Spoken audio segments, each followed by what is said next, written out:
আজ বাড়িতে সবাই আবদার করলো পালং পরোটা খাবো, তাই আর দেরি না করে আমিও ঝটপট কাজে লেগে পড়লাম।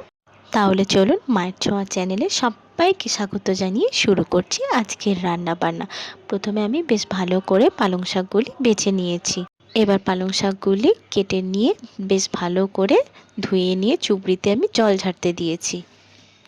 এবার পালং শাকগুলি প্রেসার কুকারে আমি সেদ্ধ করতে দেব। আমি এখানে জল ব্যবহার করব না, কারণ পালং শাক থেকে অনেকটা পরিমাণে জল বেরোবে, তাই ওই জলেতেই পালং শাক সেদ্ধ হয়ে যাবে। সামান্য অল্প পরিমাণে একটু নুন দিয়েছিলাম। এবার দেখুন একটা সিটি খাওয়ার পরে পালং শাক সেদ্ধ হয়ে গেছে। আমি এখানে পরিমাণ মতো আটা নিয়েছি, আপনারা চাইলে ময়দাও ব্যবহার করতে পারেন। এবার এই আটার মধ্যে আমি সাদা তেল এবং কিছু পরিমাণ চিনি দিয়ে দিলাম, দিয়ে বেশ ভালো করে এটা মিশ্রণটা মিশিয়ে নেব। এবার কিছুটা পরিমাণ পালং শাক সেদ্ধ দিয়ে একটু মাখিয়ে নেব। আমি চিনি এবং তেলের সঙ্গে নুনও অ্যাড করেছি, বলতে ভুলে গিয়েছি। এবার আমি 2 চামচ মতো বাড়িতে তৈরি করা এই মশলাটা দিয়ে দিচ্ছি। এই মশলাটা কিভাবে তৈরি করেছি সেটা আমি আপনাদের বলে দিচ্ছি। গোটা জিরে, গোটা ধনে, 4টে গোটা শুকনো লঙ্কা, দারুচিনি, এলাচ ও লবঙ্গ গরম শুকনো কড়ায় খানিকক্ষণ নাড়াচাড়া করার পরে মিক্সিতে গুঁড়ো করে নিয়েছি। আপনারা চাইলে শিলেতেও গুঁড়ো করে নিতে পারেন।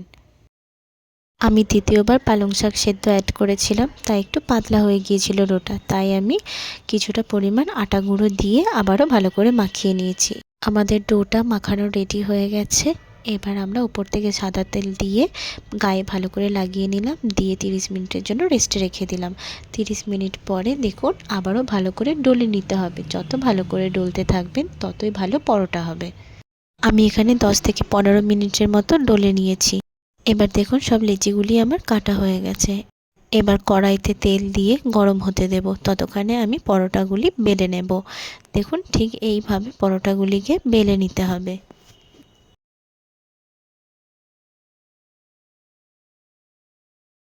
আমার একটি পরোটা বেলা হয়ে গেছে। এবার আমি গরম তেলে দিয়ে বেশ ভালো করে ভেজে নেব। দেখুন পরোটাটি কি সুন্দর ফুলেছে। এই যে আমার গরম গরম পালং পরোটা রেডি হয়ে গেছে। দেখুন কি সুন্দর হয়েছে পরোটাগুলি, আর খেতেও খুব টেস্টি হয়েছে।